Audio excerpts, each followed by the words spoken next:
자, 성경으로요, 그 호세아서를 이제 피시고, 오늘 당연히 뭐를 할 거라고 예상했습니까? 우리가 호세아. 여러분들 제가 숙제 낸 거 기억나시죠?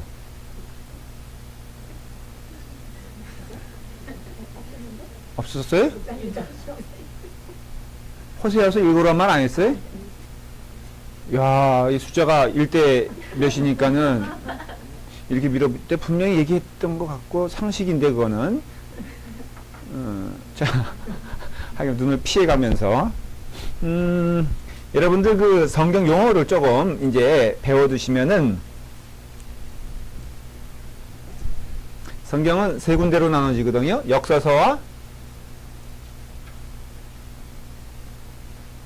시가서와 예언서로 나눠져요. 구약은 이렇게 큰 카테고리가 세 개예요. 이건 금요일날 혹시 그 성경의 맥을 찾아서 공부하신 분들은 좀 기억하실 거예요. 그렇죠? 우리 권혜리 자매님은 금요일 나오지도 않는데 고개를 끄덕끄덕거리시는 거 보니까. 그랬어요? 뭐, 오케이. 역사서 얘기해 보세요. 좋아. 그러면 시가서 정도 하나, 둘 얘기할 수 있겠죠? 요거는 뭐 창출민수 삿사망 해가지고 창세기, 출애굽기, 지금 뭐 그냥 뭐 틀려 들어도 괜찮아요. 뭐 예를 들어 말하면은 열왕기 상하, 역대기 상하, 그 다음에 에스라, 느헤미야 이런 것들은 뭐예요? 예, 역사서예요, 역사서. 그러니까 히스토리가 쭉 있어요. 시가서는 시편이 대표적인 거고, 뭐 아가서, 전도서, 이런 종류들이 시가서고, 예언서는 주로 뒤에 많이 있죠. 다니엘로 그러니까 다니엘이 아니라 그 이사야로 시작하는 이제 그 예언서, 뭐 선지자서라고도 해요. 예언자, 선지자 그렇게 말을 할 수 있으니까.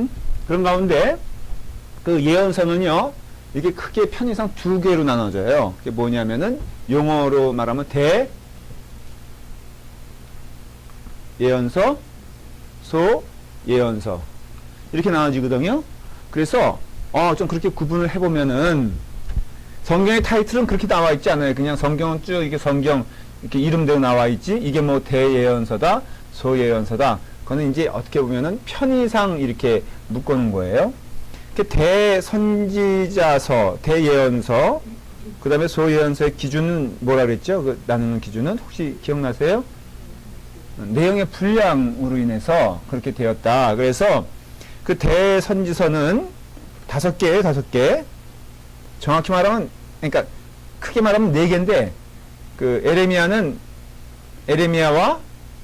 에레미야, 에가가 있기 때문에 그렇게 권수는 5개고 저자는 4명이에요. 이사야, 에레미야, 에스겔, 다니엘 요거예요. 한번 요건 쉽게 외울 수 있겠죠. 시작. 이사야, 에레미야, 그러니까 에가 그렇죠. 그 다음에 에스겔, 다니엘 이 사람이에요. 그 가운데 그 에스겔과 다니엘은 포로 시대 때 사람이에요. 포로 시대 때. 그 포로 시대는 바벨론이 이제 남유다를 점령하지 않습니까? 그러니까 포로가 되잖아요. 북이스라엘은 포로가 없고 완전히 그냥 이렇게 그 멸종은 아니고요. 그 나라 그러니까는 포로로 들어가지 않아요. 그러니까 피가 섞여 버려져 버리지. 그러니까 북이스라엘에는 그 포로란 개념이 없고요.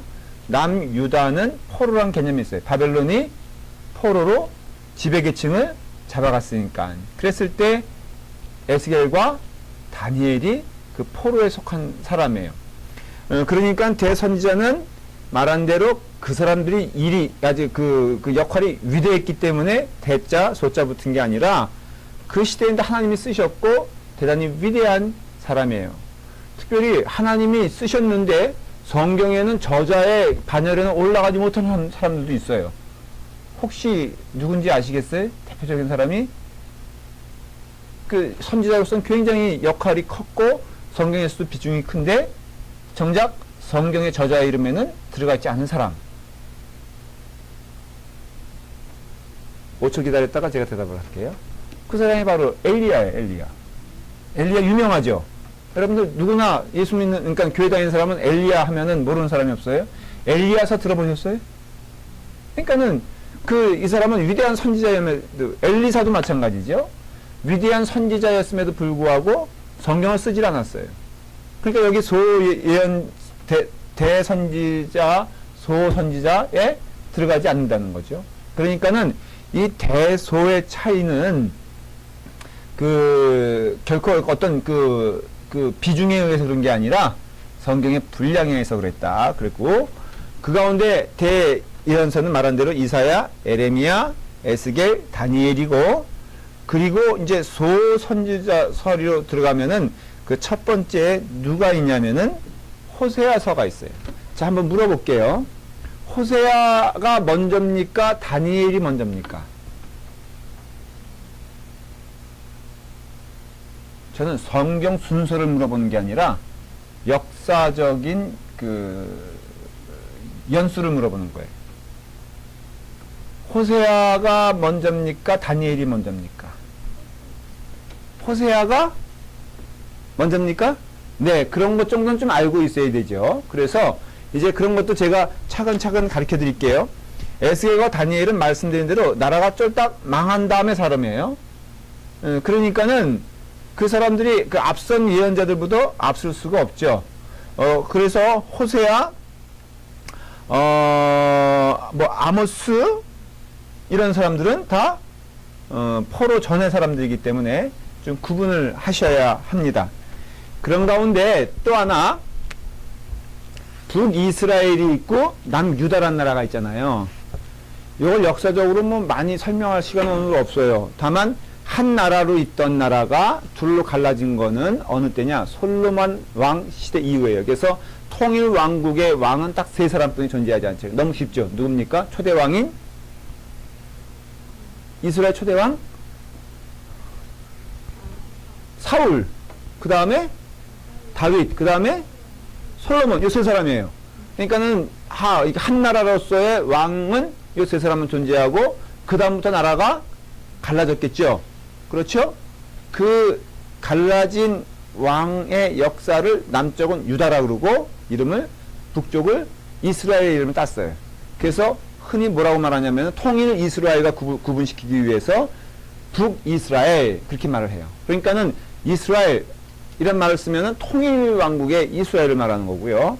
꼭 분단된 나라의 이스라엘을 말할 때는 북이스라엘, 남쪽은 유다 그렇게 말을 해요. 그래서 남유다, 북이스라엘 이렇게 말을 하면은 그거는 분열된 나라의 역사다 기억하시고요. 이제 그 말미로 가서 북이스라엘에도 선지자가 있었겠죠. 남유다도 선지자가 있었겠죠. 압도적으로 남유다의 선지자가 많습니다. 북이스라엘에는 그 많은 선지자 가운데 딱 3명만 존재해요. 3명만 존재하는데 그 3명이 누구냐면은 바로 호세아, 아모스, 요나예요. 호세아, 그 다음 누구요? 아모스, 요나. 이 가운데 이 3명 가운데 한 사람은 북이스라엘에서 그러니까 속했던 예언자지만 선지자지만 이 사람은 전혀 그 북이스라엘을 향한 메시지가 아니라 이방 나라를 향한 메시지를 선포합니다. 누군지 아십니까? 요나입니다. 요나는 어떤 나라를 향하여서? 니느웨 성을 향하여서. 그 니느웨는 아수르의 수도였거든요. 결국은 북이스라엘은 누구한테 망하냐면은 아수르한테 망한다고요. 남유다는 누구한테 망하냐면은 바벨론에게 망해요. 나라가 좀 틀려요. 아수르를 점령한 나라가 바벨론이에요. 복잡하지 않죠, 별로. 그래서 아수르가 북이스라엘을 무너뜨렸는데 그 강대한 아수르가 누구한테 망했어요? 바벨론한테 망했어요. 그러니까 아수르라는 나라는 존재하지 않아 더 이상. 바벨론이라는 나라가 또 똑같이 강대한 나라니까는 이스라엘을 위협하겠죠. 그때 당시에 이스라엘에는 오직 한 나라만 존재했어.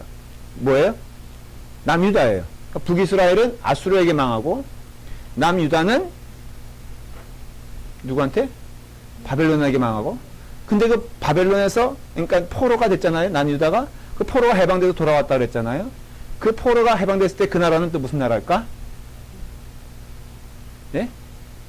유다에? 아니 그 아수르, 바벨론 바벨론이? 바벨론인데 어떻게 포로가 해방돼? 바사예요, 바사. 그래서 고레스왕이 요거 좀 이해가 되세요? 오늘 소예언자서를 하기 위해서 이제 백그라운드를 말씀을 드리는 거예요, 계속해서. 다시 조금 그 점은 설명을 드릴게요. 여러분들에게 연상으로 착 크게 만들어 놓으면은 성경이 조금씩 이해가 됩니다. 오늘 다 알지 못해도 괜찮아요. 여태까지 설명을 조금 더, 북이스라엘은 누구한테? 아수르란 나라가 여기 있었거든요. 남유다는 여기 있었고, 근데 아수르란 나라가 북이스라엘을 무너뜨렸어. 그랬죠? 근데 이 나라가 이 무너뜨린 다음에 망했어. 누구한테? 바벨론한테. 위치는 똑같아요. 민족도 사실은 우리나라 전라도 경상도로 이해하면 돼요. 그러니까 신라 백제 고구려에 다 같은 적인데 지방에 따라서 바벨론이 되고 지방에 따라서 아수르가 되고 그 지방에 따라서 바사가 되는 것 뿐이에요. 그래서 바사는 페르시아, 지금의 이란이에요. 제일 밑쪽에 있는 나라가 그 지역적으로 제일 밑쪽에 있던 민족이 바사를 일으켜요. 그 다음에 제일 북쪽에 있었던 나라가 어디냐면은 아수르예요. 그 다음에 약간 밑에 중간이 어디냐면은 바벨론이에요. 그러니까는 삼국통일 똑같이 생각하시면 돼요. 지역적으로. 그래서 바벨론과 바사는 태생적으로 앙숙이 아니에요. 앙숙이죠. 그게 지금 뭐예요? 이란과 이라크예요. 그러니까 이라크는 바벨론. 그러니까 그 수천 년 동안 싸워온 거야. 지금도 그냥 그 가끔 이라크 8년 전쟁인가 있었죠. 그래서 막 이라크에서 독가스 뿌려가나 이란이 뿌렸나 그래가지고 국제적으로 막 그 난리 친 게 한 10몇 년 전인가 20년 전인가 막 그럴 거예요. 그게 바로 그러니까는 바벨론이 아수르를 무너뜨리고 연이어서 남유다를 침공해요. 나라가 정리가 되니까 그 다음에는 외부로 나가겠죠. 그래서 남유다는 바벨론의 포로가 됩니다. 그런데 바사가 나라를 또 점령하게 돼요. 그러니까 전에 있던 포로들을 뭐 포로라고 생각하지 않고 자비를 베풀어서 니네 나라 돌아가도 좋다라는 해방이 되겠죠. 그 돌아와요. 이게 바로 바벨론에서 포로된 자들의 귀한 얘기예요. 이런 이야기가 뭐 그 누굴까? 그 에스라, 느헤미야, 학개, 말라기 이런 사람들이 다 포로 시대에 돌아온 사람들이 얘기된 거예요. 그러니까는 나라가 망하기 전과 망하기 후, 그러니까 후가 있는데 그런 가운데 있어서 세 사람, 북이스라엘은 세 사람이 활동합니다. 호세아, 아모스, 요나. 그 가운데 요나는 이방을 향한 거니까는 정작 북이스라엘의 그 예언자적인 활동을 하는 사람들은 호세아, 아모스예요. 근데 영적 타락이 남유다에 더 심했습니까? 북이스라엘에 더 심했습니까? 라고 물어보면 답은 북이스라엘이 더 심했어요. 심한 정도가 아니라 북이스라엘은 선한 왕이 한 명도 없었어. 그래서 우리가 소위 생각하는 걔도 종교개혁을 일으켰던 사람들이 있을 거 아니에요. 대표적인 사람이 히스기야 왕이에요.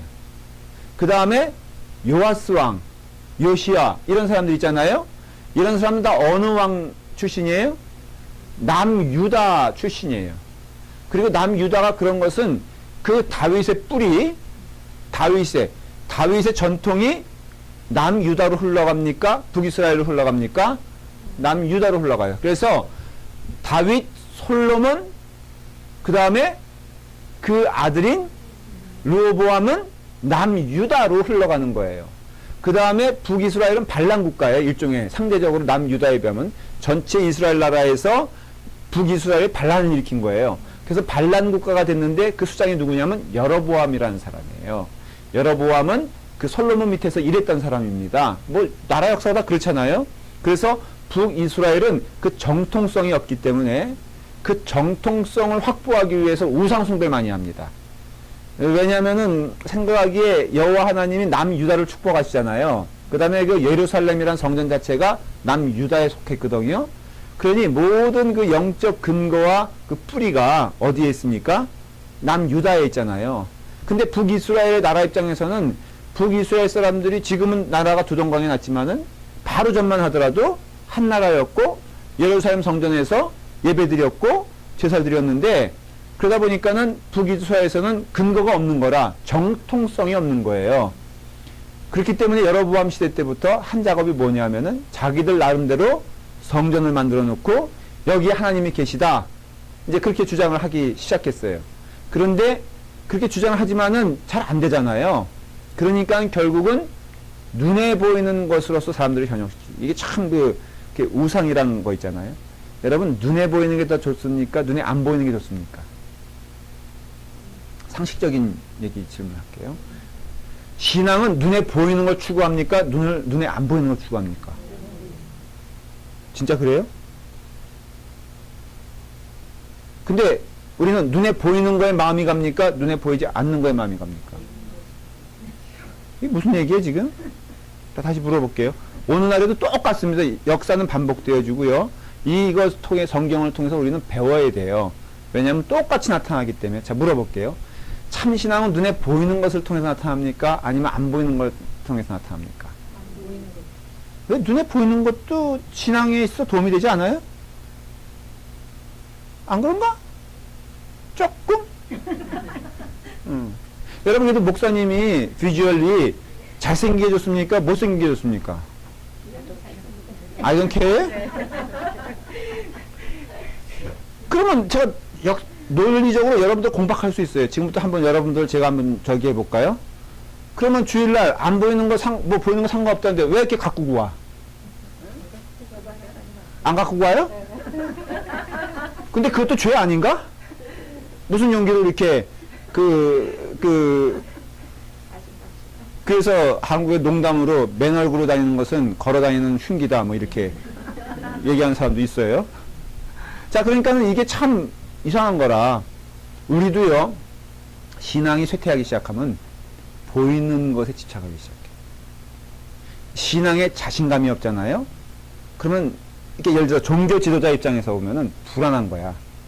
사람들이 혹시 저기 가지 않을까? 여기 가지 않을까? 그러면 그때 나타나는 것이 뭐냐면 보이는 것을 강조하기 시작하고 그걸로 사람들에게 영적이라고. 그래서 이거는 우리 지금 시대만이 아니에요. 왜 캐토릭 유럽에 가면요, 소위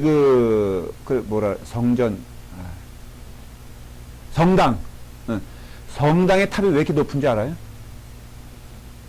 쾰른의 성당은요, 풋볼 경기장의 4배예요. 상상이 돼요? 제가 정말 쾰른의 성당을 가봤어요. 일단은 고개가 아파가지고 가까이 가면은 탑을 볼 수가 없어.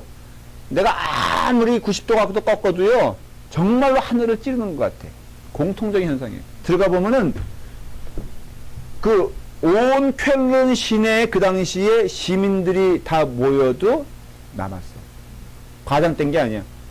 3만 명을 수용할 수 있다고 그래요. 근데 그때 쾰른 시내에 2만 5천 명인가 2만 명이 시민이었대. 그 왜 졌는지 알아요, 이거를?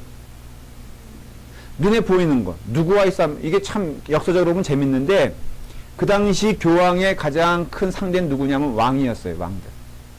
각각의 왕들이었어요. 그래서 누가 세냐가 그 당시에는 싸움이었어요. 그래서 왜 성전을, 이렇게 성당을 크게 졌냐면요, 니네 왕궁보다 내 성당이 커야 된다. 그리고 사람들이 이 성당 앞에 섰을 때는 위압감을 느껴야 된다. 실제로 그랬어요. 그래서 그렇게 거창하게 진 거예요. 왜 그렇게 되었을까? 뻔하죠? 신앙이 사라진 거예요. 참된 신앙이 없어지니까 그 다음에는 뭘 만들기 시작했어요? 형상을 만들기 시작했어요. 로마 시대 때 국교가 되면서 마리아 상들이 이렇게 나타나기 시작했거든요. 초대교회 때 그 전까지는 그런 성상이란 게 없었어요. 그러니까는 로마가 국교화 된다 그러잖아요. 313년에 이제 로마가 기독교 국가가 되는데 컨스탄틴 황제로 인해서 황제가 하루아침에 선포한 거예요. 꿈속에서 십자가 받거든. 그래서 싸움에 승리했거든.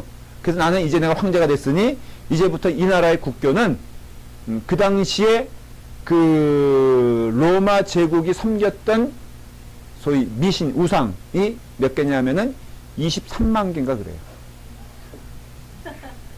로마 사람들은 무조건 신이다. 그러니까 신을 그렇게 23만 개 만들었다는 거꾸로 말하면은 그 사람들이 신앙적인 사람이다, 아니면 현실적인 사람이다. 현실적인 사람들이에요. 로마는요, 이성이 지배한 나라예요. 그러니까 뭘 붙여도 상관없는 거야. 그냥 이것도 신이다? 이 신에 대해서 시리어스하게 생각하냐? 그냥 뭐 너 믿는 거 그냥 믿어라. 다만 우리는 길 닦고 얼마나 현대화된 여러분 그 당시에 수색 변소 있는 거 아세요? 알았어요? 어떻게 알았어요? 제가 앱에서 갔더니요. 진짜로 이렇게 구멍 이렇게 뚫어놓고 여기서 한 저 정도 크기 되는데 구멍이 이렇게 뚫어놓고 칸막이도 없어. 옆 사람과 얘기하면서 이제 볼일 보는 거야. 그런데 그 밑에 돌로 다 됐는데요. 그 밑에는 물이 정기적으로 이렇게 흐르게 돼 있어. 그래서 볼일 보면요. 쫙. 그랬는데 그 23만 개 되는 신이 있었는데 로마가 국교하다면서 여신이 없어진 거야. 아담의 여신이었거든요. 로마에서 제일 중요한 신이 여신이었어요. 여신이 없어졌어. 이거 어떻게? 그래서 캐토릭에서 국교화가 되면서 타협한 게 뭐냐? 우리도 마리아 있다. 마리아 예수님 어머니인데 그 신의 그러니까는 그 아들이 신인 분은 뭐라고 주장하는 거예요? 엄마도 신이다 그러니까. 그래서 심각한 문제가 그러니까 마리아는 인간이에요? 구원받아야 될 인간이에요? 아니면 신이에요? 구원받을 인간이에요. 그리고 마리아 스스로도 그렇게 고백을 했어요. 그런데 그 후세든 어떻게 만들었느냐? 우리도 뭔가 좀 있어야 되는 거 아니냐? 근데 우리는 여신이 없어. 그럼 누가? 마리아. 그 다음에 각 곳곳마다 이렇게 성을 이렇게 뭐죠? 그 형상을 세워놨거든. 똑같잖아요. 우리 비나이다 하면은 어디 나무에 가서 빌고 그러니까는 그런 가운데 그럼 우리에게도 뭐가 있느냐? 그래서 예수님 상 만들어 놓은 거예요. 십계명에 상 만들지 말라 그랬잖아요. 눈에 보이는 걸 의지하지 말라는 뜻이에요. 하나님은 어디에도 계시다는 것인데 그 눈에 보이는 걸 만들었어요. 베드로 저기 그 스테이처 그 뭐죠? 그 상을 만들어 놨어요. 성당 곳곳에 가면은 마리아? 그래서 마리아 앞에서 뭐 하죠? 흔히 그 명동성당 앞에 가면 가장 그 마리아 상 앞에 가는 사람들이 누군지 알아요? 데이트하는 사람들이 많이 가. 안 가보셨어요? 가보면 둘이서 손 꼭 붙잡고 마리아 시여 우리가 이제 우리의 사랑을 고백하오니 우리 두 사람이 손 꼭 붙잡고 갈 때 헤어지지 아니하고 영원히 함께 할 수 있도록 도와주세요. 그리고 나와서는 헤어지잖아요. 그게 다 뭐냐면은 눈에 보이는 것과 눈에 보이지 않는 것에 대한 싸움이에요. 그러니까 오늘날에도요, 교회가 눈에 보이는 걸 의지하기 시작하면은, 그게 이제, 어떻게 보면은 잘못된 길로 간다는 증거가 되는 줄 깨달아야 돼요. 여러분들이 하나님과 더불어 직접적인 어떤 관계 형성이 아니고, 어떤 분들은 그게요, 눈에 보이지 않지만 눈에 보이는 걸로 생각하는 경우, 예를 들어 말하면, 직분이, 예를 들어서, 여러분들 권사님 되고 싶어. 여기 다 집사님들이, 여긴 또 아직 평신도고, 이번 주에 집사님이 돼요. 한번 여러분 격려해 주세요. 이정주 교우님과 그다음에 권혜리 자매님은 이번 좀 특별히 신경 좀 써서 미장원 가서 좀 이렇게 피부 관리 지금부터 받고 오세요. 예, 꽃다발도 주고 하니까는 소감이 어때요?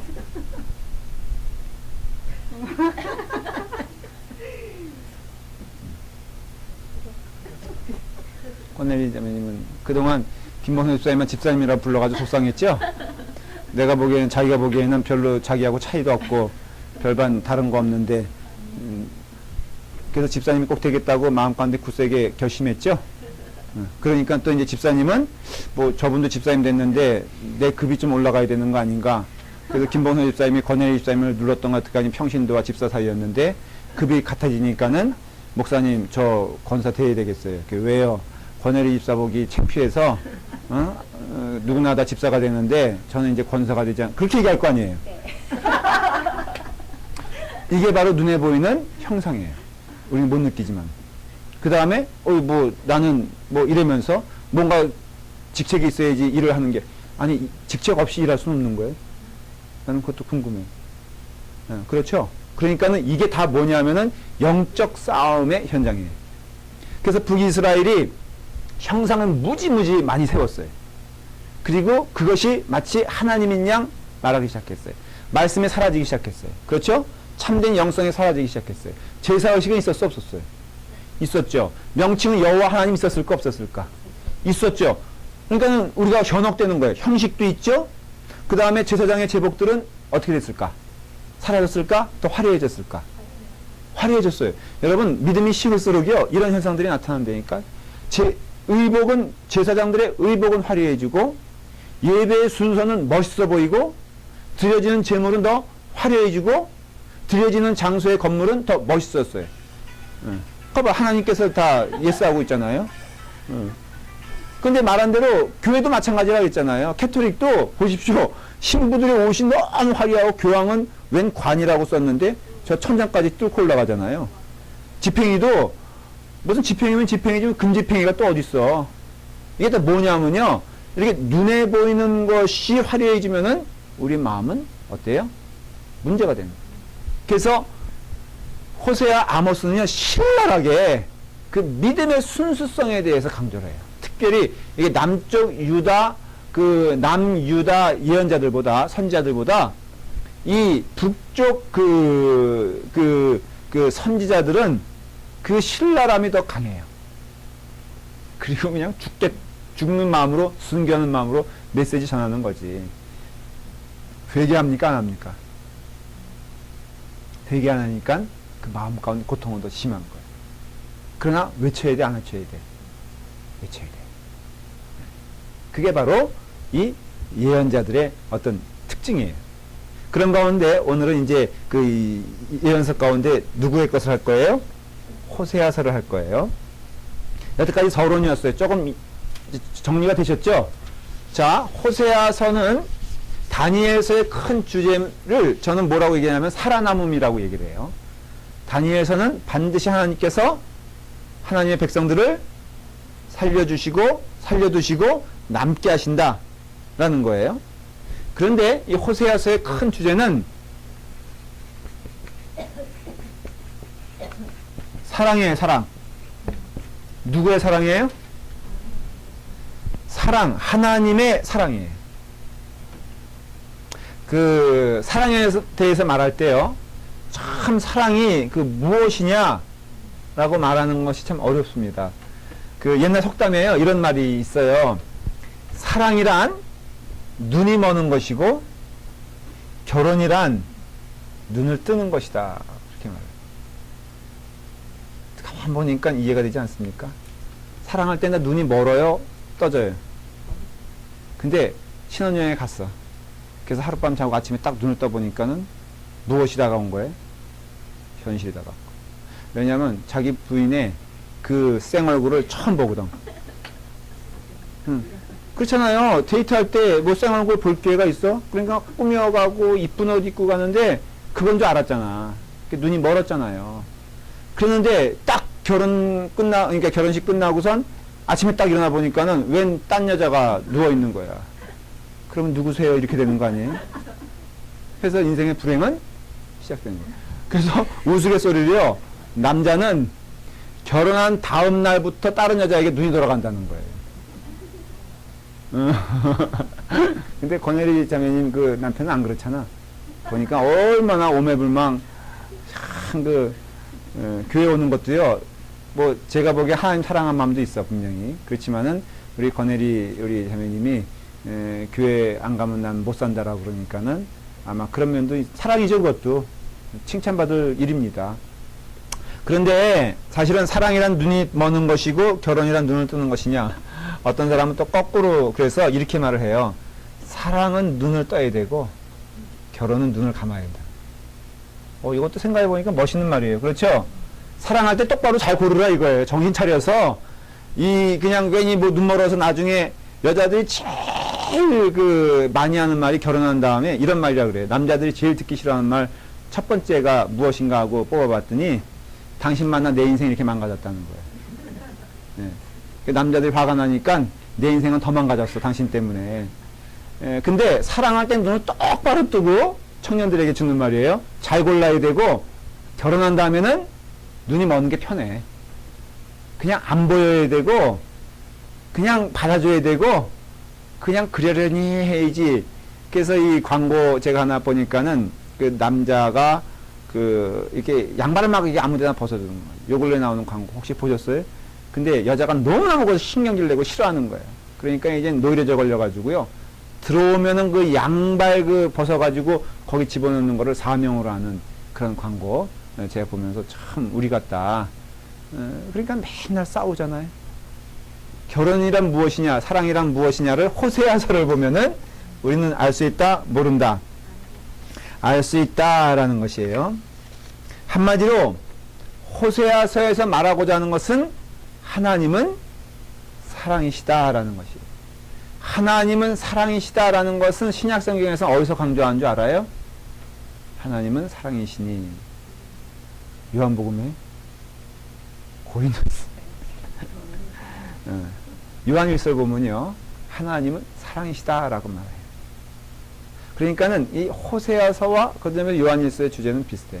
뭐냐면 하나님은 사랑이시다. 그러니 누구든지 하나님께 돌아오는 자들은 그 사랑을 체험하게 될 것이다.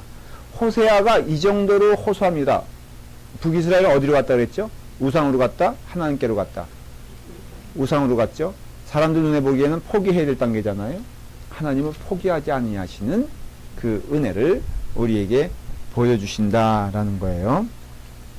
자, 호세아서는요, 주제가 사랑이고 성경 장수로는 그 14장으로 이루어져 있어요. 14장.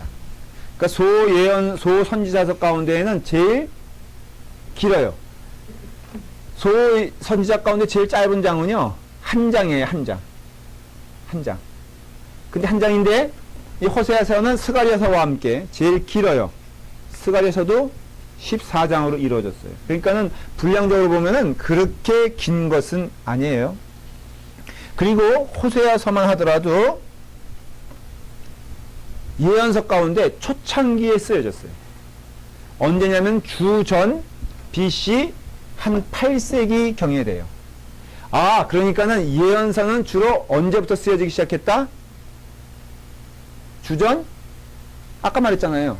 8세기 초기.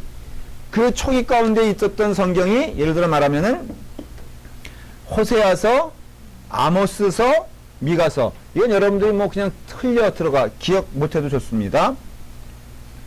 호세아서, 아모스서, 미가서가 주전 8세기 정도에 쓰여졌고요. 그 다음에 나훔서, 하박국서, 스바냐서가 바로 7세기 후반에 쓰여졌어요. 그 다음에 요엘서, 오바댜서, 요나서가 주전 6세기에 쓰여졌고, 학개와 스가랴와 말라기서는 5세기에 쓰여졌어요. 자, 질문을 던질게요. 학개, 스가랴, 이것은 포로 시대 이후다, 이전이다? 이후죠. 그렇죠? 그러니까는 나라가 쫄딱 망하고 포로 시대에서 또 포로 시대로 해방된 시기는 대강 언제다? 5세기다. BC. 이렇게 이해하시면 돼요. 시간적으로 조금 정리해 드릴게요. 예수님은 BC AD의 뭐예요? 기준이죠. 그러니까는 그 용어 자체가 before Christ. BC는 그거고요. 그 다음에 AD는 또 라틴어예요. 아너 도미네예요. 그러니까 예수님 시대, 예수님 이후 시대 이렇게 표현할 수 있어요. 그 왜 영어로 하고 왜 그걸 했는지 모르겠어요. 그러나 BC와 AD의 기준이 그냥 쉽게 말하면 1세기라고. 제로 하라고 하면은 몇 년 차이예요? 500년 정도 차이가 나죠. 그래서 그 500년 정도의 차이를 성경의 침묵기라 그렇게 말을 해요.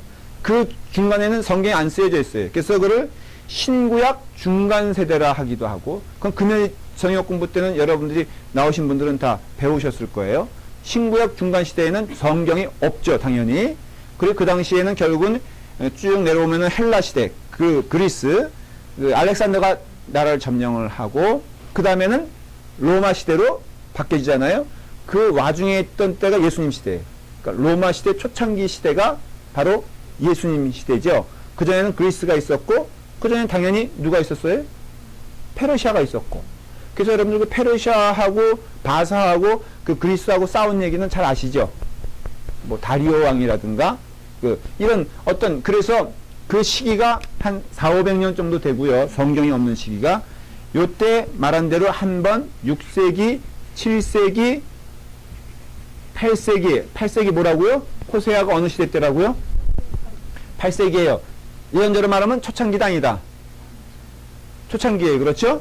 그러니까 요 시대가 주로 이사야 시대, 뭐 에레미야 시대 다 마찬가지. 그러면은 보십시오. 고작 요것이 8세 예수님 전에 800년 전에 예수님 전에 500년 전에 집중적으로 이 예언자들이 예언을 할 때 성경적으로 보면 누구를 예언하고 조명하냐면은 예수님을 조명을 해요. 오실 메시아에 대해서 강조를 하고요. 하나님의 사랑의 증거가 무엇이냐에 대해서 예언을 해주는데 그 포커스는 다 어디에 있다? 예수 그리스도에 있다는 것이에요. 그래서 우리는 구약을 왜 성경으로 받아들이냐? 예수 그리스도가 중심인데 어떤 사람들은 그래서 어떤 자들은 구약은 버려야 된다고 주장하는 자들이 있어요. 구약이 없으면 신약이 없고요. 그 다음에 구약은 역사적으로 보면은 무려 2000년 넘는 세월 동안 기록된 책이에요. 근데 신약은 고작 몇 년 동안? 40년 동안 기록된 책이에요. 그래서 하나님에게 놀라우신 사랑의 증거들이 다 구약을 통해서 내려오는데 그 예언서는 특별히 하나님의 사랑에 대해서 망하란 게 아니에요. 죽으란 게 아니에요. 이사야서도 결국은 그 포인트가 뭐냐? 너희에게 한 어린 양을 허락할 텐데 그분이 너희를 구할 메시아다라고 말하고. 그러니까 결국은 그 결론이 다 뭐예요?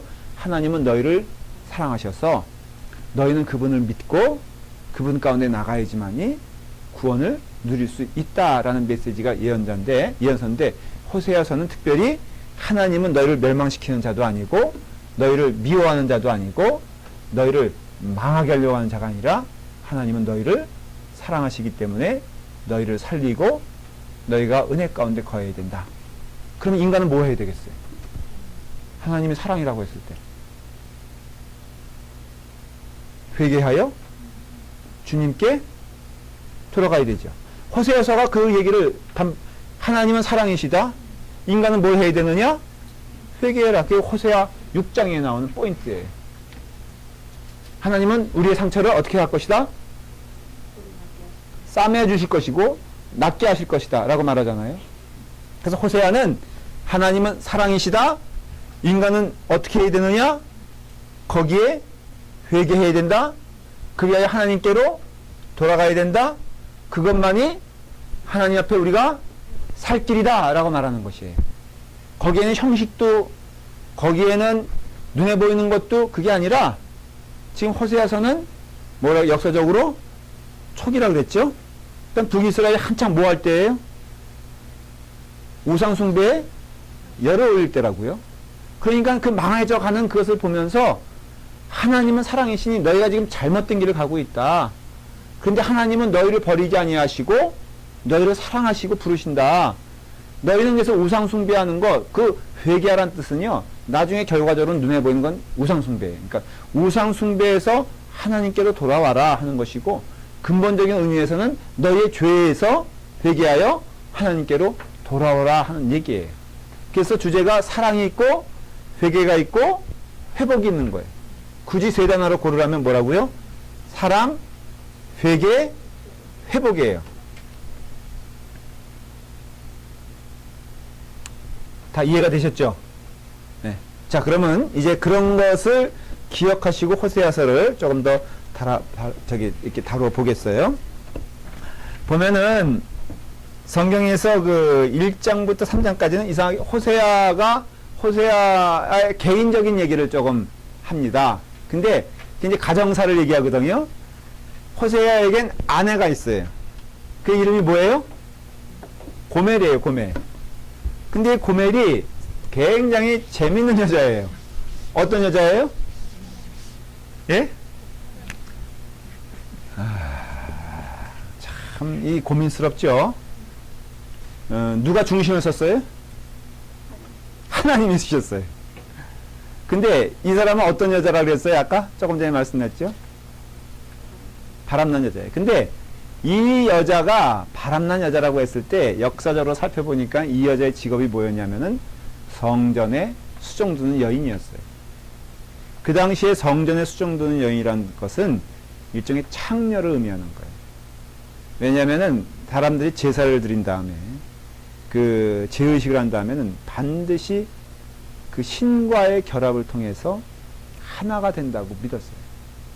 근데 그 신과의 결합을 완전이라고 이해한 거예요.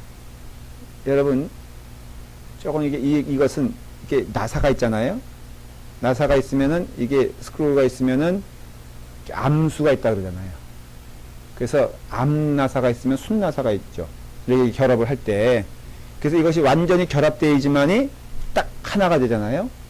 그러니까 자연의 이치도 우리 동양에도 그런 게 있죠. 무슨 조화라고 그러죠? 양의 조화예요. 우리나라 태극기도 가만 보면은 가운데 이렇게 태양 같은 게 있잖아요. 근데 하나는 뭐예요? 빨강. 하나는 이게 무슨 뜻인지 알아요, 여러분들? 그게 음양이에요. 청은 양인가? 빨간 거는 양. 하여간 뭔지 알죠, 여러분들? 응? 그것도 이렇게 꼬부라져가지고 탁 결합되어 있잖아요. 이게 동양과 서양을 떠나서 이게 뭐냐면 땅과 하늘, 그 다음에 음기와 양기, 이게 육신적인 남녀, 이걸 의미하는 거거든요. 그러니까 이게 결합됐을 때 하나가 된다고 믿었던 거예요. 그러니까는 다시 얘기로 돌아오면은 신전에서 제사를 드리고 반드시 그 남자들이 뭐 했냐면은 여자와 그 성교를 했어요. 그래야지만이 그 남녀의 합의를 통해서 하나가 된다고 했어요. 그러니까 그 여자, 거기 성전에 있는 소위 여자들은 어떤 여자들이에요? 몸을 파는 여자들이에요. 돈을 받고. 그리스에서도 보면은 그 여자들이 이렇게 그 뭐 횃불을 올리잖아요. 올림픽 할 때. 그게 다 뭐냐면은 그런 거예요. 그건 뭐 그리스도 그랬고 그 문화가 다 흘러 들어와서 엉켜가지고는 그런 성전에서는 그런 일이 벌어졌는데 북이스라엘에서 그런 일이 벌어졌다는 거예요. 그때 그 고멜의 직업이 뭐였어요? 그러니까 자꾸 나가는 거예요. 집을 나가서 그 짓을 하니까는 남편 입장에서 호세 입장에서 속상해 안 속상해? 근데 알고 결혼했어? 모르고 결혼했어? 알고 결혼한 거야. 그러니까는 그 당시에 말할 수 있는 가장 그 저속한 여자, 그렇게 표현하면 될까? 그 당시에 말할 수 있는 가장 그 불결한 여자를 알면서 하나님이 너 그 여자와 함께 결혼을 해라 라고 누가 명령했어요? 하나님이 명령하셨다 이거예요. 근데 명령하셨는데 잘 살면 좋은데 그 고멜이 자꾸 집을 나가 안 나가? 나가요. 나갈 때마다 하나님이 뭐라고 말씀하세요? 다시 들어와라 라고 말하잖아요. 그래서 이와 같이 이걸 통해서 호세아에게 몸으로 말씀하시는 게 있어요. 그게 뭐예요? 내가 이스라엘 백성들을 사랑하는 것이 네가 고멜을 사랑하는 것 같은 것과 똑같다. 이거. 너는 순결하지만은 고멜은 불결해. 그러나 그 순결한 내가 고멜의 불결한 고멜을 취해가지고 그의 영혼을 아름답게 하는 것처럼 나 하나님은 이스라엘에 대하여 나는 그런 마음을 가지고 있다. 결코 포기하지 아니하고 나는 반드시 이스라엘이란 내 사랑하는 민족을 기억하고 구원시키길 원한다. 네가 그것을 알아듣겠느냐? 그래서 호세아가 그 메시지를 전하는 거예요. 그 사랑을 깨달은 다음에 고멜을 통해서 하나님이 주시는 메시지를 깨달은 다음에 그 1장부터 몇 장까지? 3장까지의 이야기를 통하여 그 개인적인 경험을 고백을 하고 하나님이 이와 같이 이스라엘 사람들을 사랑하시고 이스라엘 백성들을 사랑하신다라는 것을 4장부터 설파하기 시작합니다. 그래서 하나님께서 이스라엘 백성들을 사랑하시되 얼마큼 사랑하냐? 끝까지 사랑하신다는 거예요. 자, 그렇다면은 이스라엘 사람들이 그 하나님의 사랑에 있어서 벗어났을 때 분명히 장애물이 있지 않겠어요? 지금 하나님과 이스라엘 사람들 간에는 간격이 있습니까? 없습니까? 소위 말해서 강이 있습니까? 없습니까? 있죠. 그 강은 하나님으로 인하여 생긴 겁니까? 사람으로 인하여 생긴 겁니까? 사람으로 인하여 생긴 거예요. 근데 그 강의 다리는 누가 놓습니까? 하나님이 놓으시죠. 그러니까 사건은 인간이 일으키고 그 사건의 해결은 누가 하시는 거예요? 하나님이 하시는 거예요. 그 다리를 스스로 놓아주시는 거예요. 그래서 하나님이 인간 되시고 또 하나님께서 사랑이시란 것은 그 사랑은 오직 뭐다? 내리 사랑일 수밖에 없고 그 사랑에 있어서 장애물은 무엇이냐면은 완강하고 돌아오기 싫어하는 그 완강한 마음이라니까요. 그래서 성경에 보면은 9장 9절에 보면요. 제가 짧게 인용을 할게요. 하나님은 말하기를 이스라엘 백성들 향해 그들은 심히 뭐라고 했죠? 부패한지라 그렇게 말하고 있어요. 그러니까 지금 하나님께로 돌아오지 못하는, 아니 하나님이 그들에게도 가지 못하는 사랑이 있음에도 그 원인이 뭐냐면은 이스라엘 사람들이 부패했는데, 부패는 무엇을 낳냐면은 완고한 고집을 낳아요. 그래서 완고한 고집이 먼저냐 부패가 먼저냐라고 했을 때 부패하기 때문에 완고하고요, 완고하기 때문에 부패한 거예요. 4장 16절 왔다 갔다 하면서 제가 읽어볼게요. 4장 16절을 보면은, 자 시작. 이스라엘은 완강한 암소처럼 완강하니 이제 여호와께서 어린 양을 넓은 뜰에서 먹임같이 그들을 먹이시겠느냐. 여기서 어린 양은 예수 그리스도를 말하는 게 아니에요. 이전에 이스라엘 백성들은 어떤 자들이었어요? 어린 양이었어요. 그래서 넓은 들에서 하나님의 인도하심에 따라서 마음껏 먹고 안전하게 누리고 다녔어요. 그런데 이 자들이 어떤 존재로 변한 거예요? 완강한 암소로 변했어요. 왜 근데 암소가 완강하죠? 하긴 우리 이렇게 사람도 보면요, 여러분 그 처녀 때 부드러워요? 아줌마가 부드러워요? 처녀가 부드럽지. 왜 그럴까? 답이 나오지 않아요? 왜 암소가 완강할까? 애 키우다 보면은 마귀 알몸 소리 안 듣는 사람이 어딨어? 그쵸? 이건 온통 다 적이야. 남편은 그 존재가 어떤 존재예요? 도움이 돼, 안 돼? 안 되지. 그놈의 남편은 말 안 듣는 그냥 고집으로.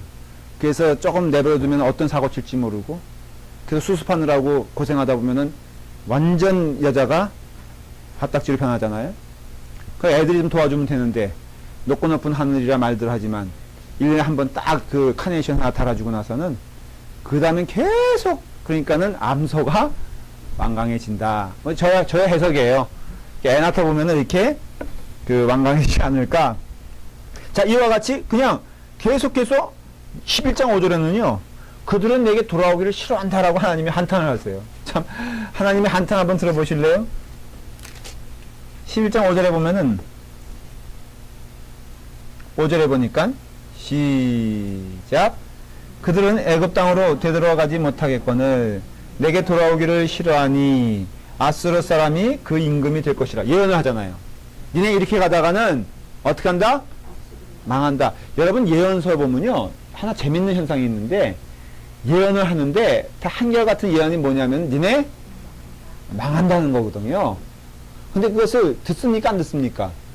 안 들어요. 참 우리에게 보기에는 너무 눈에 뻔히 보이는 그런 것인데, 아우, 우리 같으면 말을 듣겠어 안 듣겠어? 솔직히 말해봐요. 어떤 때는 성경을 조금 연구하고 읽다 보면요, 막 이렇게 그 답답함을 느끼는 게, 야, 왜 말을 안 들까? 몇 장만 넘어가면 망했어 안 망했어? 우리 봐 안 봐? 우리 보잖아요. 몇 장만 넘겨도 나랑 망한 게 나와 안 나와? 그러니까 너무 답답한 거야. 여러분 아세요? 제가 이렇게 여러분들 예언적으로 말하면요, 안 들어. 여러분 나온 사람들 중에 꾸준히 있는 게 아니야. 하나님 말씀은 여러분들이 그 깊이 버텨야 됩니다. 버텨 안 해. 기도해야지만 삽니다. 여러분 지금 하나님 주신 이거 기회입니다. 그 나이 들면요 기도도 못 해요. 나이 들면은 여러분 뭐 나중에 지금 바쁘니까는 나중에 목사님 성경 읽지. 아니 돋보기 쓰는 주제에 이렇게 말하면 또 이렇게 연세 드신 분들도 현실이 그렇잖아요. 핑계 제가 이렇게 가만 들어보면 젊었을 때는 바빠서 못 읽는데, 중년 되니까는 애 키우느라고 못 읽는데. 연세 드신 분들에게 물어봤어. 그래서 이제는 좀 읽을만 하세요? 그러니까 시간도 있고 돈도 있고 자유로운데 뭐가 없어? 눈이 없어. 어떡할 거요? 대답 좀 해봐요. 다음 주일날 특별 새벽 기도회 시작을 해요. 간간히 가끔, 저는 자주 안 시키고 가끔 하는데, 나오라고 애원을 해도 나와 안 나와? 자, 물어볼게요. 나올 거야 안 나올 거야? 아직 권을 안 나올 거야? 못 나오지. 그렇지. 그래서 새벽기도 시간을 5시 반으로 했어. 무슨 애가 이렇게 학교를 찍까? 좋아, 그러면 저 익스큐즈. 김봉현 집사님은 애 또 그때 학교가? 자, 아셨죠? 다 우리 김 집사님도 열심히 해야지. 그렇죠? 믿음 생활. 이런 분들 본을 받지 말고 새롭게 인생을 창조하세요. 자, 그래서 다 나와야 돼. 젊었을 때 못하고 중년에 못하고, 그러니까는 보니까 아수르에게 망한다라고 예언을 해도, 그리고 이게 한두 번 예언이 아니잖아요. 예언자마다 그런 얘기 예언을 했어. 이사야도 그런 얘기했죠. 에레미야는 우리 지금 망하게 됐으니까 니네 빨리 정신 차려서 하나님께로 돌아와야 된다. 근데 오히려 에레미야를 어떻게 해요? 죽이려고 하잖아. 그러니까 여러분들이 지금 이스라엘 사람들의 상태는 무엇이냐면은 죄를 범했어요. 죄를 범하니까 자연적으로 하나님과 함께 할 수가 없어. 이건 너무나 당연한 거죠. 어둠이 낮과 함께 할 수 있어요? 아무리 어둠이 낮이 좋다고 쫓아다녀도, 아니 거꾸로 낮이 어둠 좋다고 쫓아다녀도 여러분 가면은 없는 걸. 그러니까는 우리가 인간의 죄는요, 이게 심각한 게 그 자체도 죄예요. 왜냐면은 악한 마음을 먹잖아요. 사람을 죽이려고 하는 마음이 악해지면은 생기잖아요. 그러니까 그 자체도 문제지만 더 큰 문제는 뭐냐면은 죄는 결국 하나님과 함께 갈 수 없다는 거. 여러분들 잘 보면은 내게 죄가, 그러니까는 일단 원죄도 있지만 내가 내 마음 가운데 어떤 원초적인 죄가 있어요. 그렇죠? 그렇지만은 실질적인 죄 문제에서도 마찬가지예요. 여러분 누구를 미워하면서 정말로 기도가 되나요? 정말 고백해 보세요. 기도는 의도적으로 할 수는 있어요. 할 때마다 내 마음 가운데 짓누른 게 뭐예요? 이런 내 미움이 있는데 하나님이 나와 함께 대화해 주실까라는 질문을 솔직히 입으로는 안 해도 마음 가운데는 계속 그런 게 있잖아요. 내 교회 오면은 누구 때문에 정말로 미워 죽겠는데 예배가 집중이 됩니까? 안 된다는 것은 이미 그 스스로가 하나님과 거리가 있다는 것을 증거하는 거예요. 근데 우리는 그거 자존심 있어가지고 그거 살짝 숨겨놓고 뭘로 이제 하나님과 이렇게 딜을 하죠? 결례를 하죠? 어떤 사람은요, 이런 사람이 있더라고요. 평소에는 열심을 내질 않아. 열심을 내지 않더니 갑자기 열심을 내는 거야. 그래서 내면을 가만히 살펴보니까는 누구와 경쟁이 붙었어요. 여러분 경쟁 붙어도 교회에서 열심히 할 수 있다 없다?